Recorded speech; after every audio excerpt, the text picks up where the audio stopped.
As we approach the 21st century, a new means of communication is emerging. This technology uses computer networks to link people on every continent.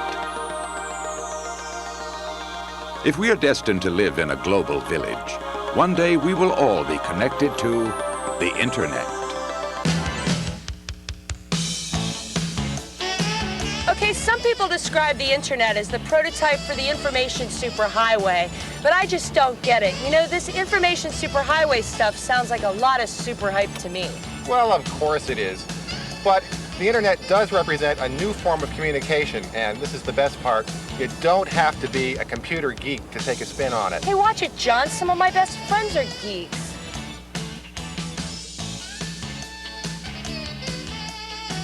The Internet Show is made possible by support of the Compaq Computer Corporation through the Compaq Foundation, developing technology for developing minds, and by annual financial support from viewers like you.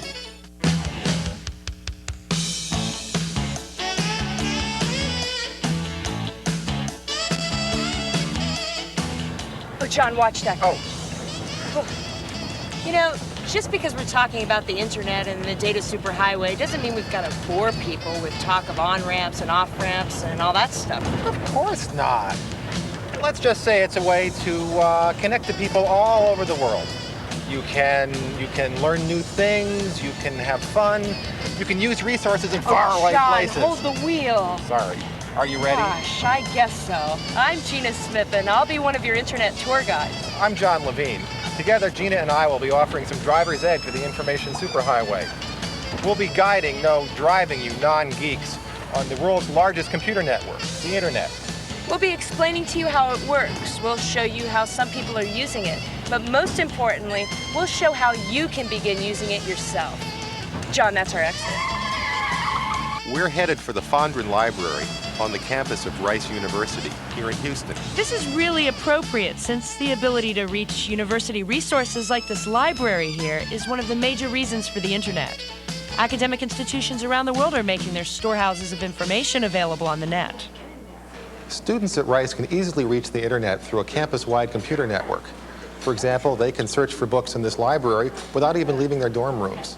Furthermore, Rice has created a regional computer network that allows computers here on campus to reach the rest of the Internet and vice versa. Now, maybe you've read or heard about the Internet, but you're still not exactly sure what it is. Well, if that's the case, don't worry. In no time at all, you'll be able to impress everyone with your amazing techno-savvy. The first thing you need to understand is what a computer network is. And that is simply a bunch of computers linked together so they can communicate and share information. The Internet, on the other hand, is a collection of computer networks on a local, regional, national, and even international level. Put simply, the Internet is just a network of networks. Simple the Internet isn't, but using it can be rather easy. In some ways, it's a lot like your car. You don't have to know how every single part works in order to drive to some wonderful places. All you need to use the Internet are a computer and a network connection. That connection could simply be a phone line and a modem like this one. A modem is just a device that lets your computer communicate over a phone line. Oh, and you'll also need an Internet account, but we'll explain more about that later. Oh, and one other thing. There is no Internet corporation. No one owns the Internet. No one group controls or finances it. It's the result of a cooperative effort by a lot of organizations and people. At least, most of the time they cooperate.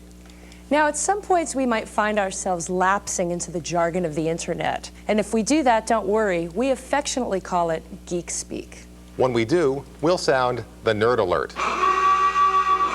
And that's when we'll explain in plain English what we're talking about. For example, a nerd is someone whose life is focused on computers and technology.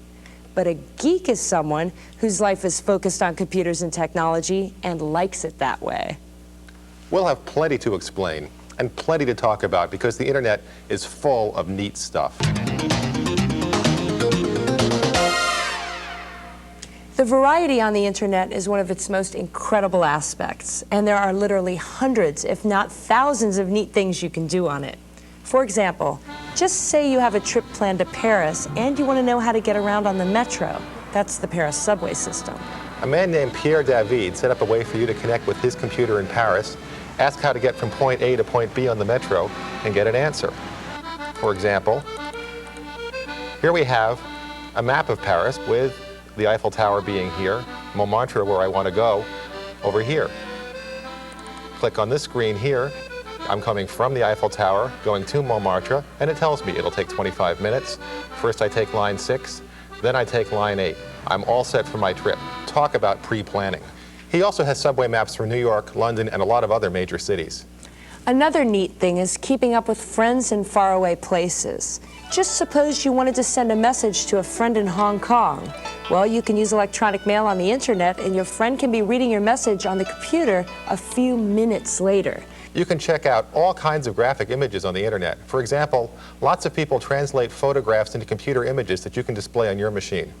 But I'm partial to some internet comic strips. Some people call them net toons. Here's one of my favorites called Dr. Fun. Now here's something seriously neat. It's called the Online Career Center. It has career information and a database of all kinds of jobs from all around the country. The center is run by a nonprofit cooperative of major companies in the U.S. Or maybe you want to pick up a little spare cash and get rid of some of that junk around the house. Well, there are even places on the net to do that. Hey, John, I saw you write that address down. Don't lie.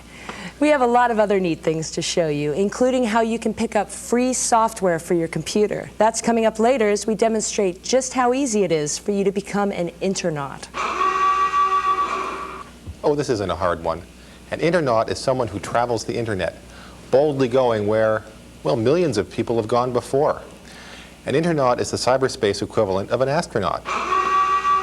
Cyberspace was a term invented by a science fiction writer to describe a fictional environment where computers and people lived and worked together. On the internet, cyberspace means roughly the same thing. It includes the computers, the network connections, and the software and computer data that make up the net. Okay, now that we know what these words mean, we thought it would help to explain a little bit about how the internet works and how it came to be what it is.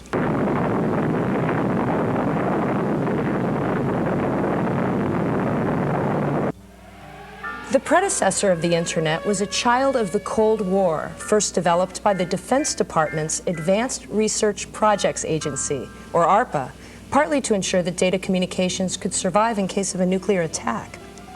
Created in the late 1960s, ARPANET first connected 4 computers at California and Utah campuses using a new networking technique. It allowed researchers to run programs on remote computers.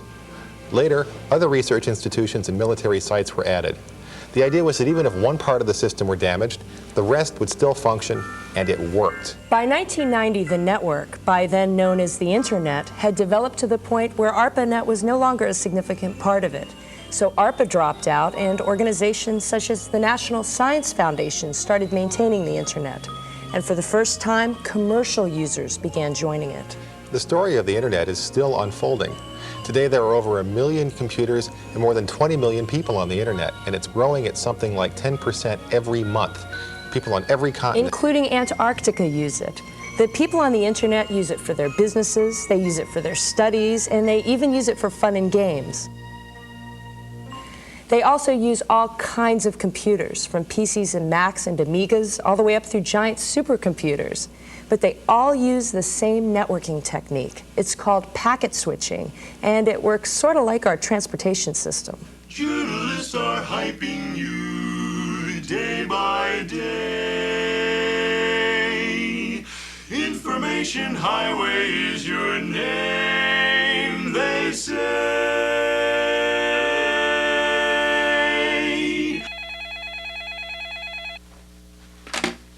Hello. Now let's pretend for a moment that our information superhighway quartet is really a message that we're going to send across the country on the internet.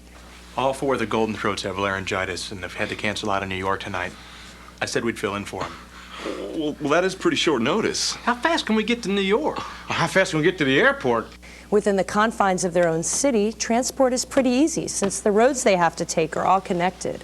That's why their car has no trouble negotiating the route to the airport hub. In the same way, a computer file has no trouble reaching its destination on a local computer network, because such networks are designed to accommodate movement of files. I've got your tickets right here. Mr. Wilson? Yes. There's only one seat left on the nonstop, and it's yours. It's boarding right now. Mr. January? Me? You're on a flight. Once our file reaches an internet hub, the switching computer may assign parts of it to different paths because routes are too full to accommodate the entire file all at once. So the file is divided into packets of information. Everything else was booked. Oh, no. You have to fly to Denver, change planes, fly to Chicago, change planes again. Because our quartet hasn't made travel arrangements in advance and the planes are nearly full, they have to split up too. Members of our quartet board planes that take different routes also, but they all arrive at the same destination. On the internet, a computer reassembles the message so you can use it. Our quartet reassembles too, and that's an illustration of how the internet moves data from one place to another. Highway, I'm online with you. Now that we've come in for a landing, when internauts are online, what's their favorite activity? Now, I bet that's a rhetorical question, and now you're just going to have to tell us, right? That's what I'm here for. You can do a lot of different things on the internet, but more than anything else, people use it for electronic mail, or email for short. Email consists of messages sent through a computer. And on the internet, you can send email to the millions of people who have internet addresses.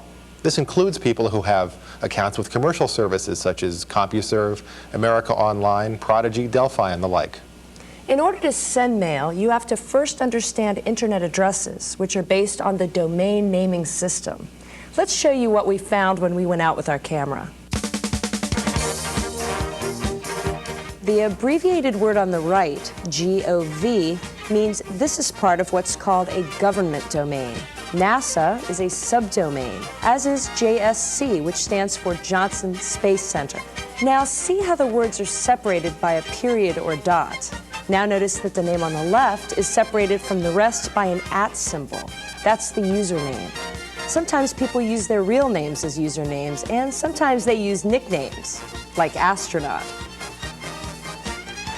COM means this is part of the commercial domain, either a business that's directly on the net or a provider of internet access for business people. In this case, IECC is the company providing access to the net.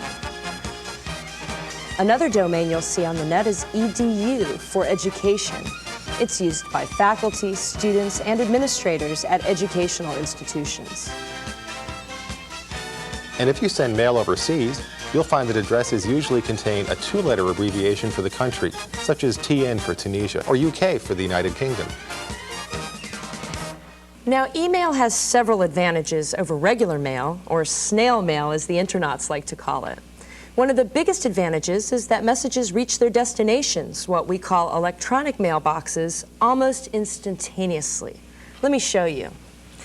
Now, I can bring up my mail here, and you can see I have a message from a coworker who wants to see if there's a day next week I can fly in for the budget review meeting. Well, I hate budgeting, and so I better reply right away. I can do that just by clicking on this reply button here. And I'm going to make up some sort of excuse. Sorry, I have the flu. Maybe he'll buy it. Now, I can also insert information from his message so he'll remember what I'm talking about. You see include original, and put it right here, and I can send it along. And he should be getting it right about now. Now he knows when I want to meet with him, which is definitely not next week or anytime soon, and it all happened within a minute or two, even though he's in New Jersey and I'm here in Texas. If other coworkers need to see that message, you can, with just a few clicks or keystrokes, send it on to them. Or maybe you want to send the same message to a number of people. That is no problem. And you can attach computer files to your notes so you could forward a lengthy letter without having to retype it. That means that email really is much more efficient than regular mail or faxes. But there is one thing we should point out, and that is that your computer screen may look a lot different from what we've shown you here. We've shown you screens that use color and graphics, but many services on the internet are text-based and may just appear in black and white, like this screen we're showing you here. It really all depends on who's providing your internet access and on what software you're using. The internet has many different looks, but whatever the screen, the concepts are more or less the same. Let's look in a little more detail at what's involved in sending and receiving electronic mail. I've switched to my mailbox here, and what do you know, here's a message from Doug.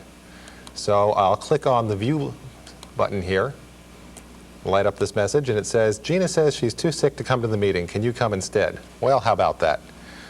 So now I specifically click on Reply. It's addressed it. It says to D. Evans, which is his electronic mail address. It has a topic about the budget meeting. So now I'll just type in an answer. I'll see how she feels tomorrow. I don't have to sign it. It automatically puts my return address on it. So I send it. But before I do anything else, let's just take a quick look and think, Gina didn't look so sick. I'll make a new message here and send it to her. So I have to address this one specifically. It goes to Gina. Then I have to set a subject. How sick are you? And type in a message here. Doug says you called in sick. You looked okay kayaking yesterday. Before I send this off, I'm going to make one more change. I'm going to send a copy of it to myself to keep a copy for my files. Set that. So now I've set it, I'm sending it to Gina, sending a copy to myself, set the subject, and send it off. So that's really all there is to sending electronic mail. It's as simple as that. People like email because it changes the way they communicate for the better. In West Virginia, junior high students in the small and isolated town of Harts used email on the internet to get help with challenging science projects. The students love the internet. They love to communicate to people all over the country, all over the world. 8th graders in Carol O'Connell's class at Harts Junior Senior High participated in a program called Science by Electronic Mail that was sponsored by the Marshall University School of Medicine. They conducted experiments with the help of scientific mentors who had agreed to communicate with the students by email and to provide guidance. Even if you're in a big city, how many times do you meet an astrophysicist that you can talk to about black holes or talk to about their research and find out what they do? And the mentorship was wonderful because they found out, yes, these people are real people. They just went to school, they have an education, and they're working on something important in their lives, and I can do this too. In one project, the students measured blood pressure of male and female students at the school. They sent their results by email to the faculty and a medical student at Marshall University School of Medicine in Huntington, West Virginia. The medical professionals checked the results and then provided feedback via the internet. At the completion of the study, the students learned that their female subjects had slightly higher blood pressure rates. But for many students, the most significant thing they learned was how to communicate over the internet. The students also struck up friendships with other students as far away as Austria and New Zealand via electronic mail on the internet. Susan Demaswita, who helped lead the program, saw other benefits as well. Working with these young people brought a lot of satisfaction in that, in a small way, hopefully I encouraged some children to seriously consider being a scientist or a physician or an engineer. And some children in this rather isolated part of our nation got a glimpse of a wider world. Most people use the internet for communications, but that can mean a lot more than just emailing messages to friends. One of my favorite parts of the internet is Usenet. Let's say you're into world travel, or bird watching, or making beer. Or ancient civilizations, or talking about parent-teen relationships, or maybe you're into nude sunbathing. I hoped you weren't going to mention that. But on Usenet, you can read messages from and send messages to people who share your interests, whatever they are. Usenet has thousands of discussion groups on diverse subjects. They're called news groups. Now, you can subscribe to any news group you like. As for me, I'm partial to one on the environment, listed as sci.environment, and I get all the messages posted to that group. Let's look at what's waiting for me now. I just click here on my news reader, and you can see there are lots of messages here on the environment. People are commenting on isotope ratios and deep ecology and the conference in Geneva. But here's one from someone who's seeking help on the Northwest forest fires. And he says he's just looking for information, and I can click here and see all the responses, and of course everybody's putting in their 2 cents worth. It's pretty interesting to check out what people have to say about these things. You can also post messages to news groups. Keep in mind that posting an internet message is a lot like tacking up a message on a corkboard. Everyone can see it, and on the internet, those people are all over the world, so be prudent. Now here's a news group I like. It concerns telephone systems. It's a little technical, but the stuff can be interesting. So I'll switch here, and I'll click on its name, which is comp.dcom, originally data communications, .telecom. There's a few seconds pause while it goes and reads through the titles of all the lines to make a list of them. And here's a typical question. Someone's wondering how many telephone companies own cross-continental telephone lines, and they have an estimate here. And I can go through and find a few more messages. Now, I actually think I happen to know the answer, that the number of transcontinental telephone lines is 42. Maybe it's right, maybe it's not, but I want to tell everyone. So I'm going to press the post button. I'm going to type in a suitable topic here. And I'll type in my response here, which is, I'm sure the answer is 42. It'll automatically add in my signature. I click on the post button. There is a delay of a few seconds while the message is sent out to the network. And as soon as that box goes away, now that message is sent out, and in a few hours, people all over the world will be able to see it. It's as easy as that. One thing you should know is that censorship is not a part of the internet culture. In fact, technically speaking, it's pretty much impossible. That's why the internet might contain some material that seems offensive to you, and it also explains why you might get spammed. Now, spam, as we all know, is a meat-related food product. But on the internet, spamming means sending thousands of copies of the same message to people all over Usenet. Now, some people have done it in the mistaken belief that it's an effective way to advertise, but take it from me, it's not. So because there's no censorship, you may find some news groups devoted to topics you'll find offensive. And the easy answer to this is just don't read them, or at least don't look at their pictures. But the vast majority of news groups offer a wonderful way to communicate with people all around the world on nearly every conceivable topic. This communication can even have some influence on history. For example, when Russian officials attempted a coup against President Gorbachev in 1991, the internet played a crucial role in thwarting it. The plotters struck while Gorbachev was on vacation. They hoped to expand their limited support by controlling the flow of information to the West, and particularly to the Russian people. They censored the news and most Russian media and restricted phone links to the West. Television was reduced to playing just operas and old movies.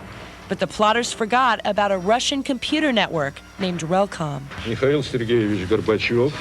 Mikhail Gorbachev is now on vacation. He's undergoing treatment. It was kind of, you know, when you see TV going up with all those faces reminding Stalinist ministers, it was kind of a chilly feeling. Like a flashback to the past. Some Yeltsin's helpers were running around the city trying to find photocopiers. The first piece of paper we got was the first decree by Yeltsin, and we simply typed it in, sent it to the network, and made copies they wanted. When we got quite a lot of requests for more information from people on the net, we contacted Yeltsin's people and asked them to provide us regular information. Vadim was glad to hear from friends in the West who wanted to help. One was a California professor who used the internet to contact Relcom. They asked me to just summarize the news as we were seeing it in the West, so I listened to the radio, and every couple hours I would make a summary, type that as an email message, and then send that to Relcom, and then they would circulate it within the Soviet Union. And at the same time I was doing that, a colleague, Jonathan Gruden, was in Denmark at the time, and he was doing the same from that point of view.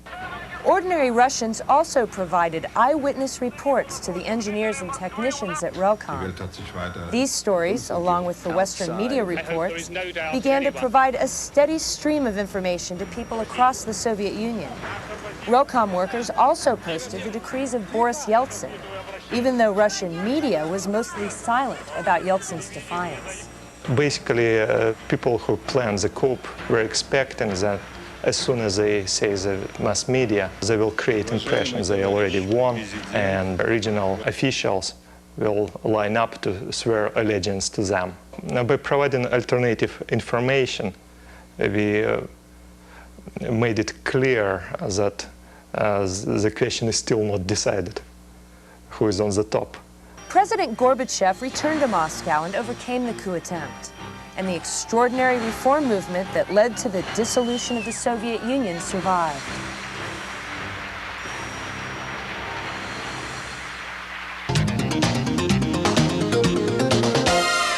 Another way to find groups of people who share your interests is through mailing lists, or lists for short. Lists serve pretty much the same function as Usenet. People send messages back and forth to other people interested in the same topics. But with lists, the messages are delivered straight to the electronic mailboxes of the recipients as email. For example, here's a list called Dairy-L. It's a list of interest to dairy farmers. There's topics on flies in the barn, milk marketing, diseases that cows get, and lots of other topics that actual dairy farmers, of whom there are a surprising number on the net, are interested in. Subscribing to this list is very simple. All I have to do is send a brief email message to the list administrator. So here I send a message to the administrator, which is named listserv@umdd.umd at the University of Maryland. The subject doesn't matter. And the contents of the message is subscribe, Dairy-L, and my actual name. Send this off, and now I'll get all the messages from that list. I subscribe to lots of other mailing lists as well. Two others I like are called Frequent Flyer, for people who fly a lot, and one called ComPriv, about the future of the internet as it moves to private commercial operation. Another great example is a list for movie reviews and comments. But watch out, some active lists could dump as many as 100 pieces of mail in your mailbox every day. Subscribe to a few lists and you might end up canceling the rest of your life just so you can keep up with your email. Fortunately, it's just as easy to unsubscribe as it is to subscribe in the first place. Nobody has a complete list of all the mailing lists on the internet. I don't think there is a complete list of anything on the net. But a good place to start is with a computer at MIT. Its email address is mailserver@rtfm.mit.edu. Let's send it a message. I create a message. I set the address.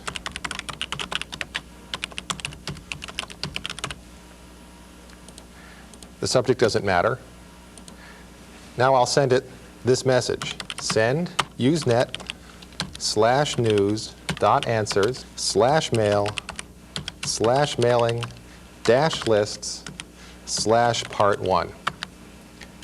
In this case, you have to be careful that the message says exactly what we're showing you here, because we're not sending this to a person. Really, we're sending it to a very simple-minded computer.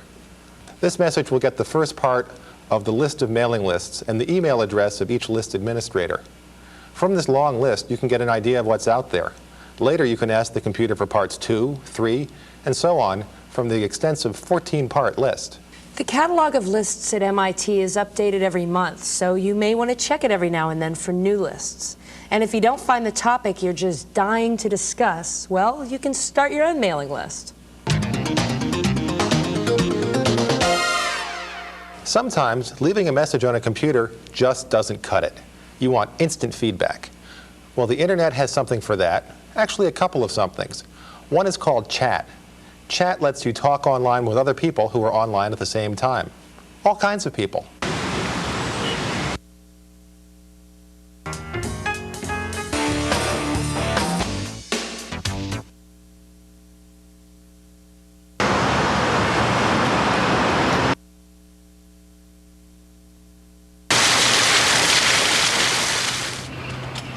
Jennifer Sutton works at Gallaudet University in Washington, D.C.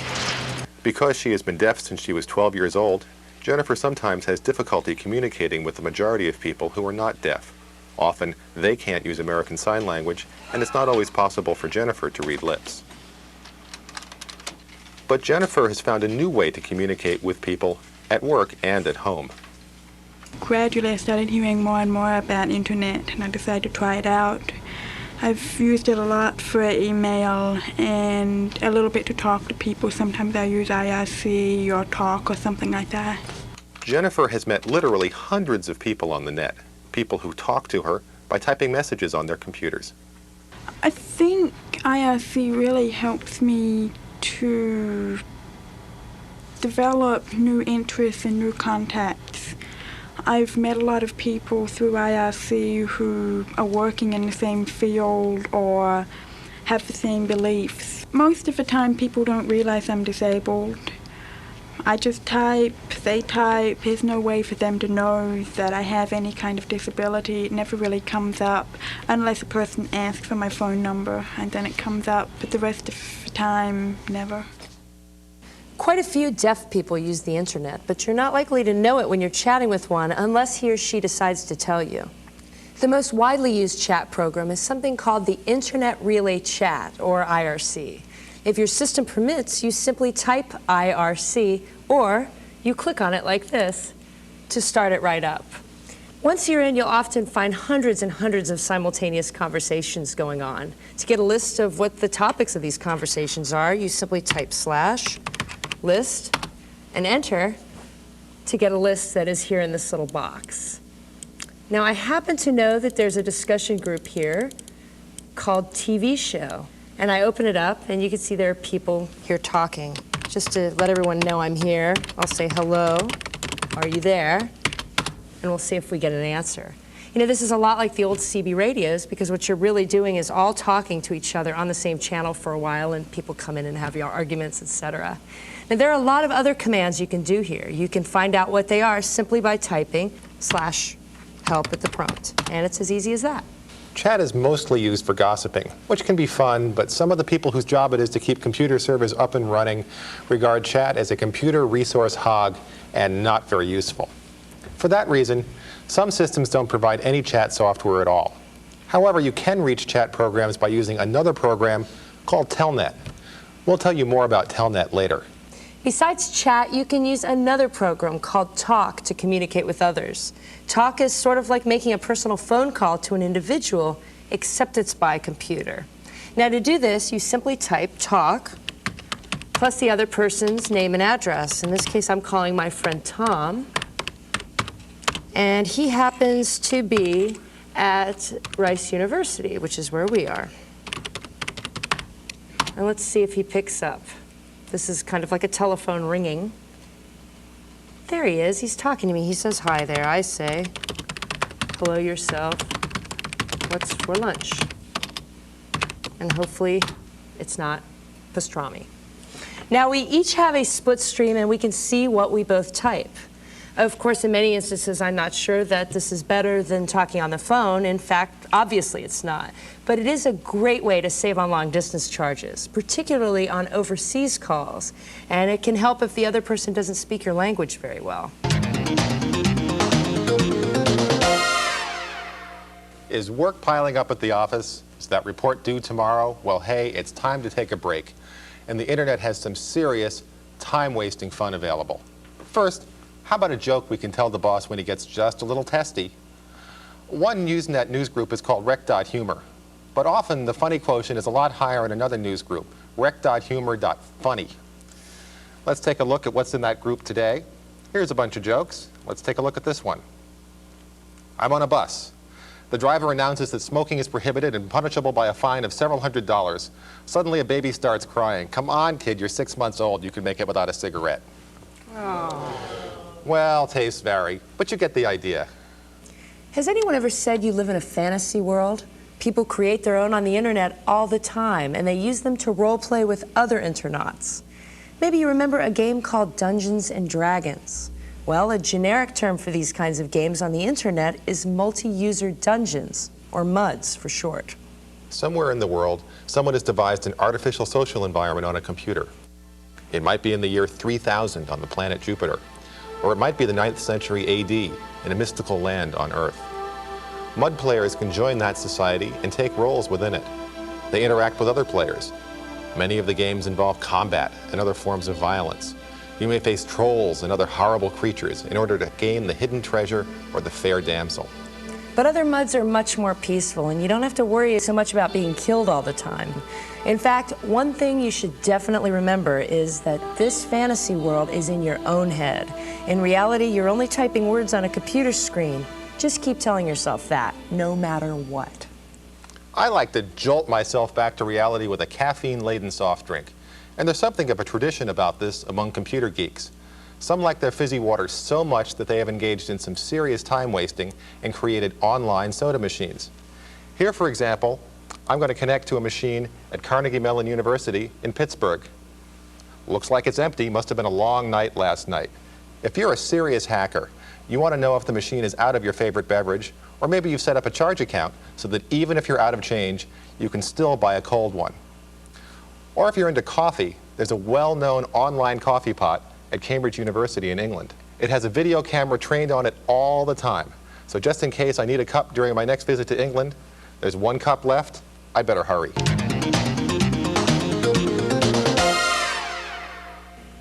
Every community has its own standards of behavior and manners, and the internet is no different.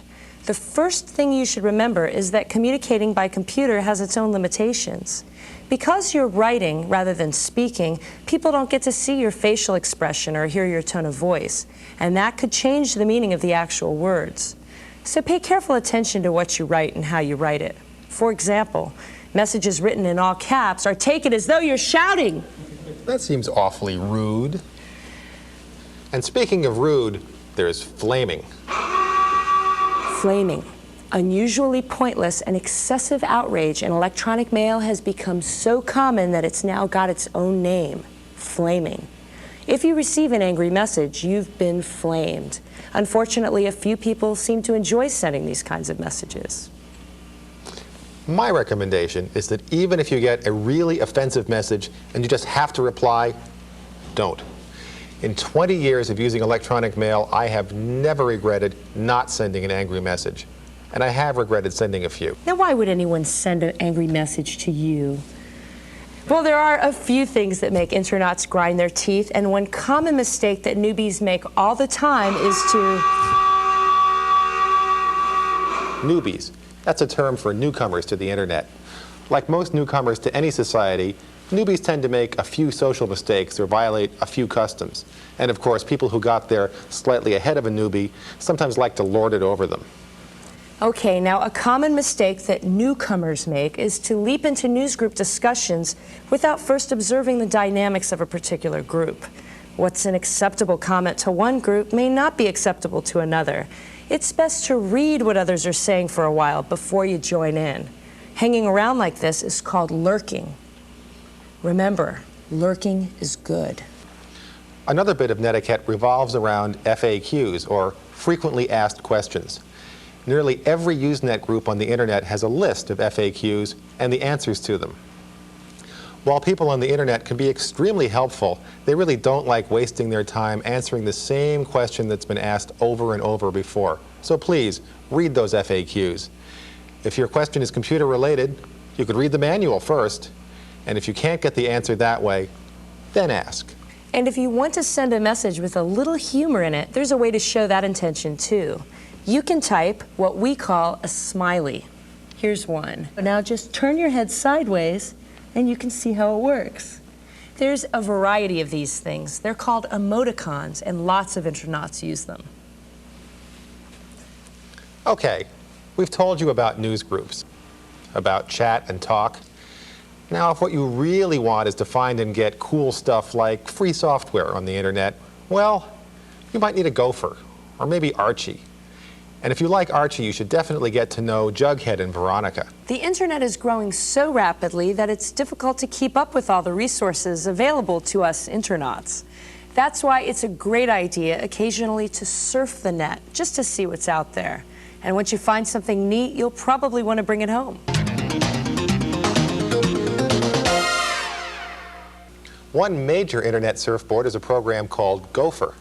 It's called that either because it will gopher files on the net, or maybe because it was created at the University of Minnesota, where the mascot just happens to be a rodent known as the golden gopher. It's easy to reach Gopher on most internet providers. You simply click on Gopher like this, or if you have a text-based screen, you want to type it and press enter, and a menu comes up. Now, Gopher is called a menu-based program because it always shows you a list of the items that you can possibly choose from. Okay, let's travel through Gopher space to Oxford University. Gopher space is the total of all the information you can get by using Gopher. And since Gopher is a very popular service, Gopher space is a huge and expanding part of the internet. Anyway, at Oxford University in England, they have a magnificent library. Now they're making some of the world's great books even more available through a really cool Gopher site. They've stored many of the great works of literature in a computer. They have the writings of Shakespeare, H.G. Wells, Mark Twain, on and on. So let's go there, go to the Oxford Libraries, some bibliographic information, the catalog of electronic texts, and let's look at the actual catalog. Now let's choose something that's not too large, like, say, The Charge of the Light Brigade by Tennyson. I click on it here, and in a few seconds it should pop up on the screen where I can read it directly. If I don't want to read it on the screen, I can copy it to my own computer, and here it is, half a league, half a league, half a league onward. I'm interested in traveling to Wales, so I'm going to see what I can learn about that part of Great Britain by using Gopher. Now, when using Gopher, it's likely you'll get another menu, which will lead to another menu, which will lead to another menu, and so on, until maybe, just maybe, you'll actually reach what you're looking for. Sometimes you may never reach what you're looking for, but along the way you can find several useful things you never would have thought to look for. Like this. Here we have the A to Z of public houses in the Aberystwyth area. We have a restaurant guide. We have a guide to recommended local real ale pubs. You know, if we're going to go to Wales, this sounds like some pretty useful information.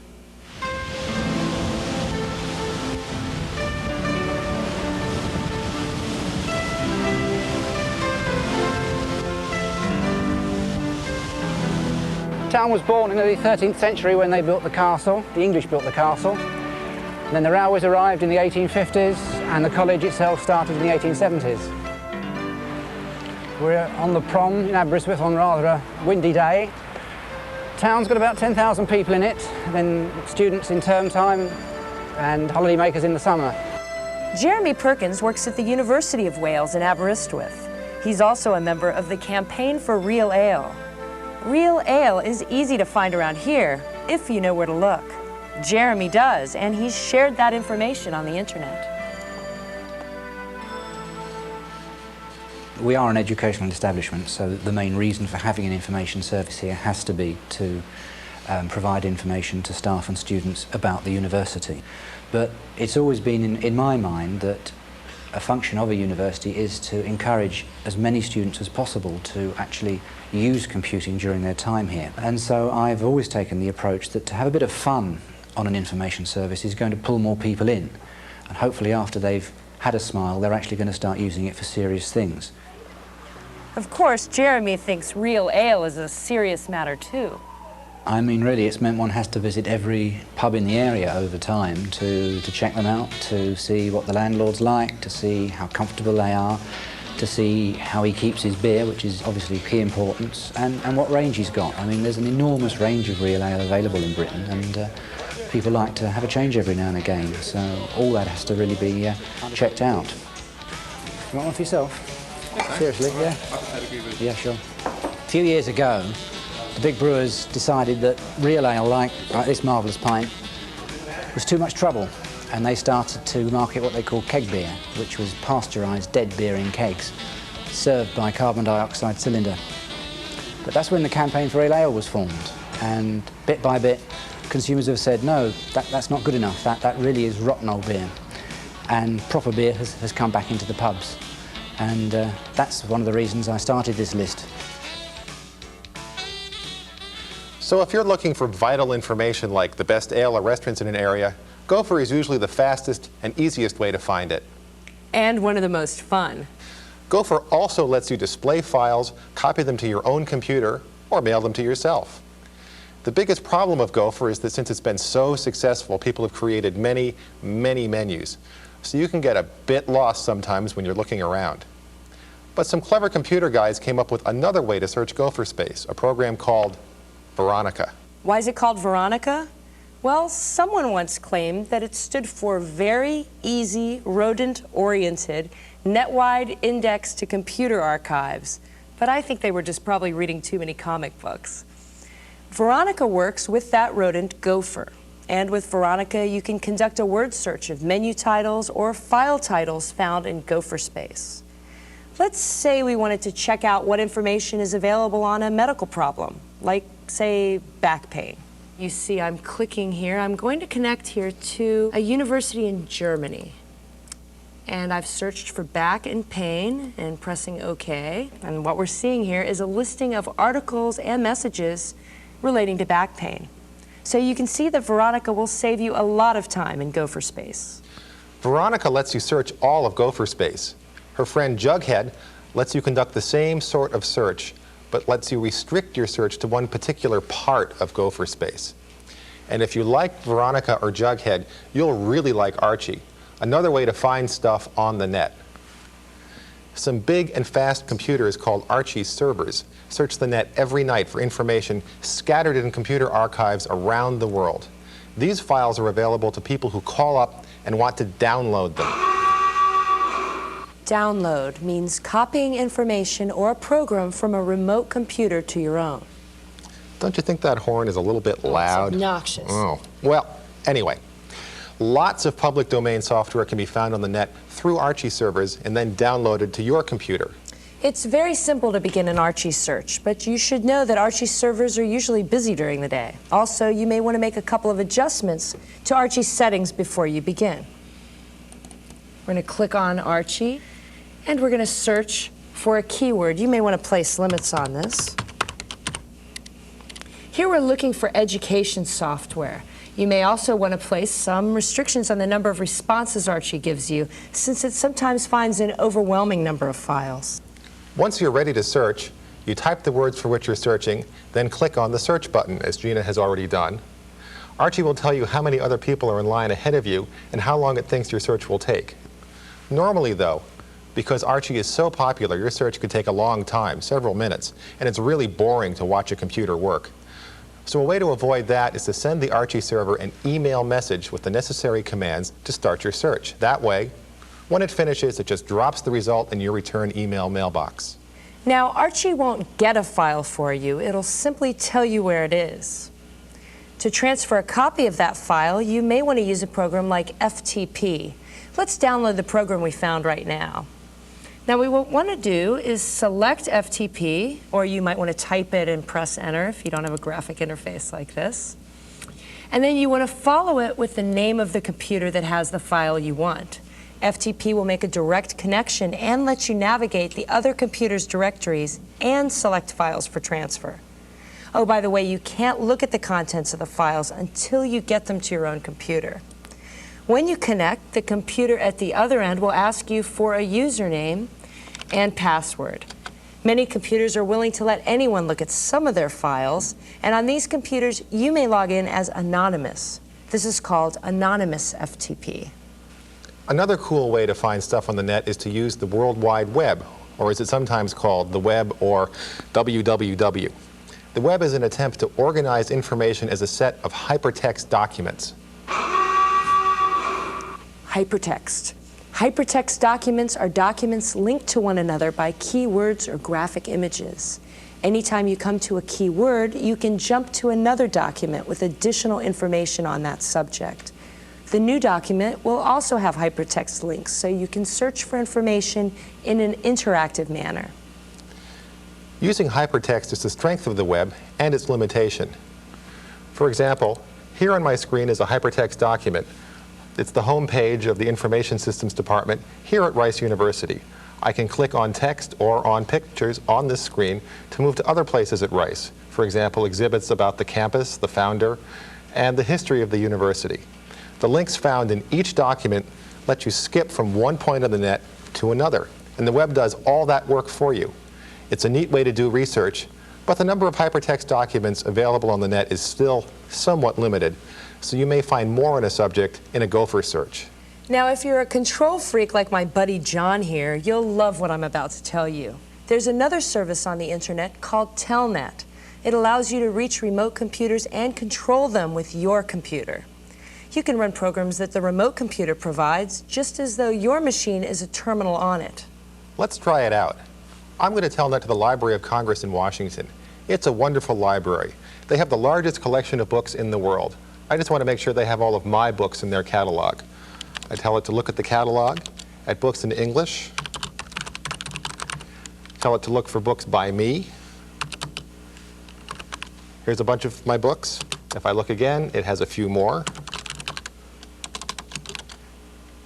Well, it's got most of them, but it's missing a few. Just as I suspected, there are a few books behind. Well, I'll have to send them an email message about it. Telnet is very simple to use. I just clicked on Telnet, typed in the address of the computer at the Library of Congress to get to it. Then when I was done, I clicked on Disconnect to exit from Telnet.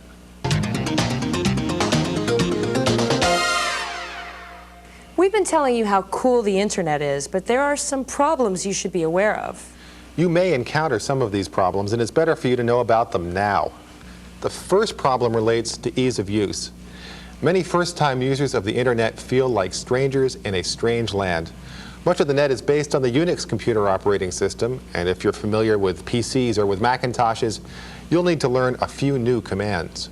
Another secret is that not all programs react consistently to your commands. Some programs just don't translate very well from one type of computer to another, and the people who make these programs are constantly tinkering with them. So slightly different versions of one particular program may be in use on different parts of the net at the very same time.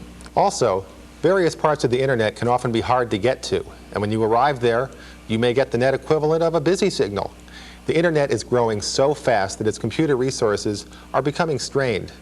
But at the same time, email is so easy to use that some people have been overwhelmed by the volume of messages they get from friends and associates. Earlier we mentioned the phenomenon of flaming, where people hiding behind the anonymity of the internet tend to go overboard in expressing their outrage. Well, there are a few people who use that anonymity to lie about who they are, and even to engage in illegal acts. But that's a tiny minority of the people on the net. And despite these problems, the internet is well worth the trouble it can occasionally cause you. And using the net has gotten easier. That's why millions of people, from scientists to business people to students, are using it every day.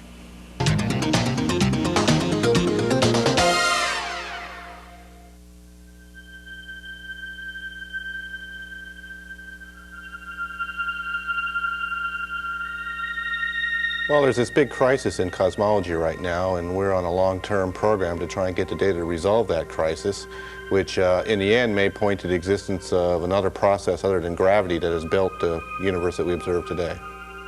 Greg Bothan is one of many astronomers who want to determine why the distribution of matter in the universe seems more clumpy or clustered than is predicted by the Big Bang Theory. This basic question has a lot of implications for science, because one possible explanation is that there is another force in the universe of which man is unaware. To help them understand this phenomenon, astronomers around the world are trying to measure what the distribution of mass is in the nearby universe. Dr. Bothan's team at the University of Oregon uses the internet to operate and retrieve data from a telescope 10,000 miles away. For years, Bothan regularly traveled to an observatory in Chile. The Cerro Tololo Inter-American Observatory is one of the best places on Earth to gather such data, but it's located in an isolated area, the foothills of the Andes Mountains.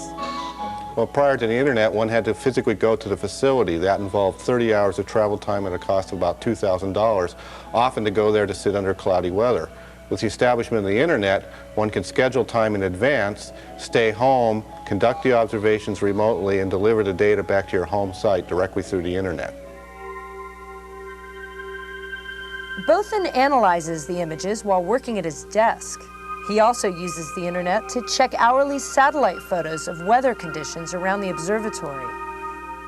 The end result? He's a lot more efficient in gathering the data he needs. And as more telescopes get on the internet, astronomers like Greg Bothan will find it easier to study our universe. Scientific research is an important use of the internet, but in the business world, the net is fast joining the telephone, the telex, and the fax machine as a standard means of communication. While there's been some controversy over how a few businesses have tried to use the net, most companies have found a way to offer goods and services without offending those who think that advertising on the internet is inappropriate.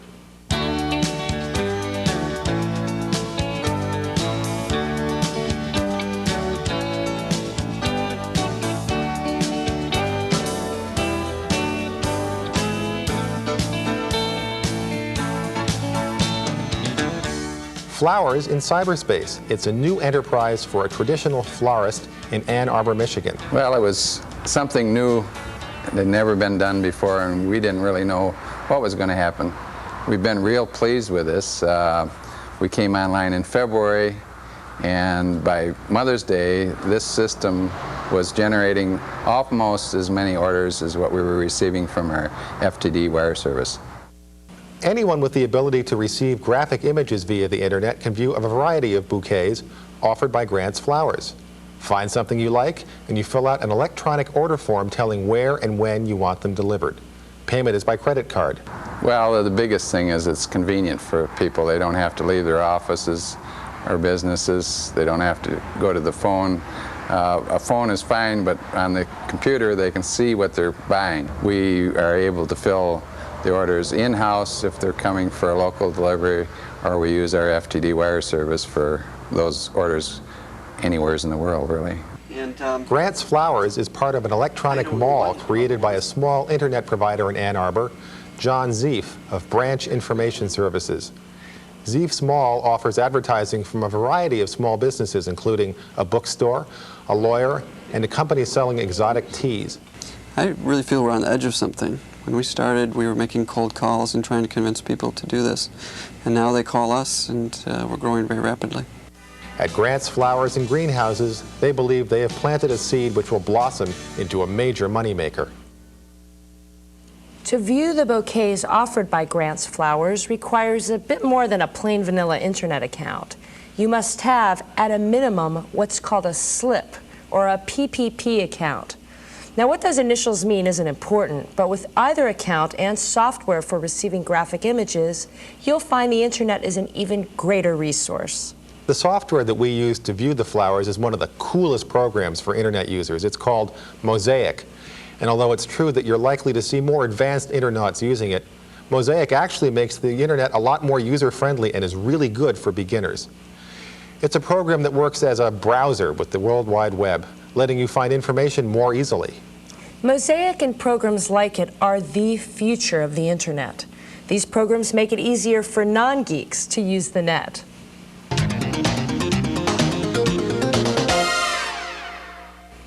Okay, so what if you want to join the intrepid band of internauts as they search for the golden fleece of cyberspace? The golden fleece of cyberspace? I mean, what if they want to get on the net? That's better.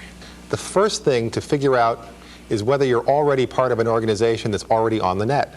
This could be a college or a school or maybe the corporation you work for. Just ask. But even if that isn't the case, most cities of any size have internet providers, companies that will let you dial into their computer, which is linked to the internet. A typical price for this is a flat fee of around $20 per month. The Internet Network Information Center, or INTERNIC, has a hotline for information. It's 619-455-4600. They'll provide you basic information plus a list of the closest internet providers in your area. Oh, and one other thing. You probably ought to buy a book on the internet to help you through any of the rough spots. I think there are about a gajillion of them on the market. In fact, maybe even John wrote a couple of them.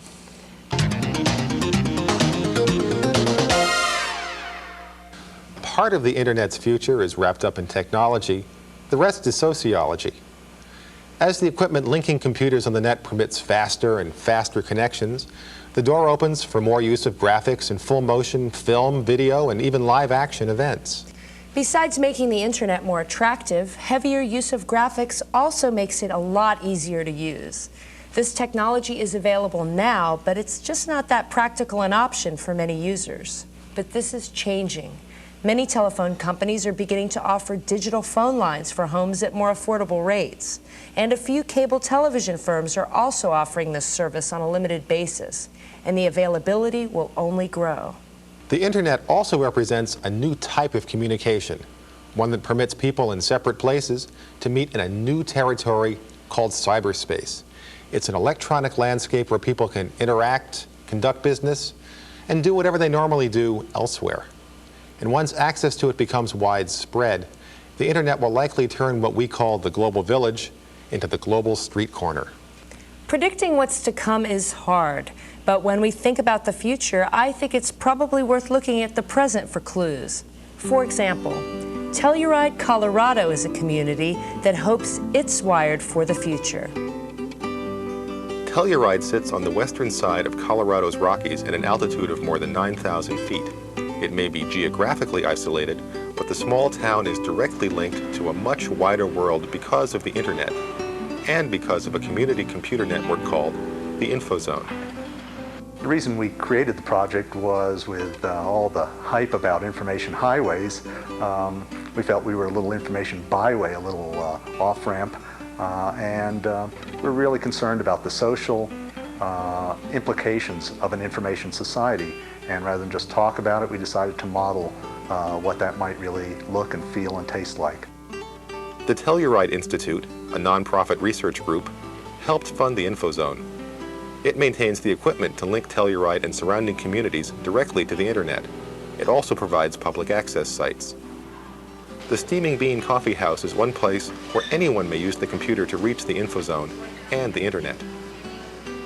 The InfoZone project has brought global internet connections here for local dial-up access and also provided a community network that provides information about health services, education, government, and other community activities, as well as a place to talk and conference and have conversations about issues. Well, like a lot of people who live either in or around Telluride, I have 2 or 3 jobs to be able to afford to live here. There are just so many ways of making money in town. Peter Lert is an aviation and technical writer as well as a commercial pilot. He uses the internet in all of his work. As a writer in general, I get assignments over the internet via email.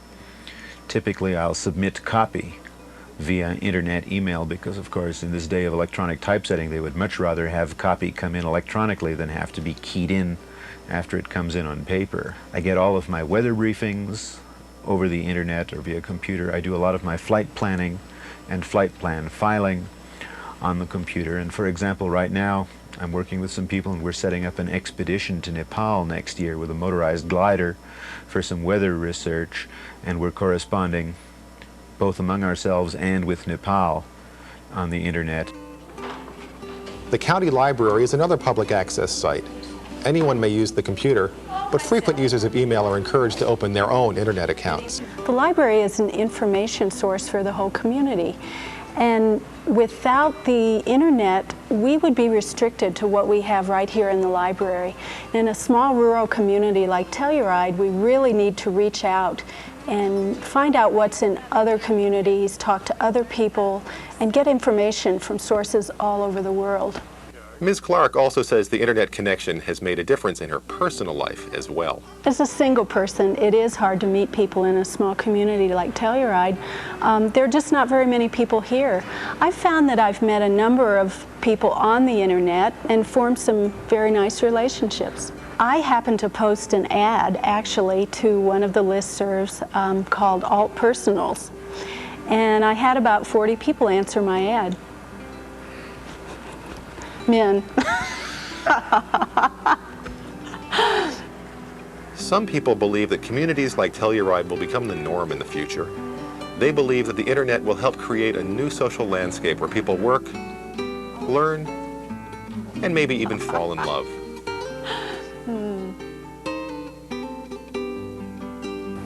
The internet is a work in progress. We can't tell you everything about it because it's changing every day. That's right. In fact, the best advice we can give you is get on it and start exploring. Let's go.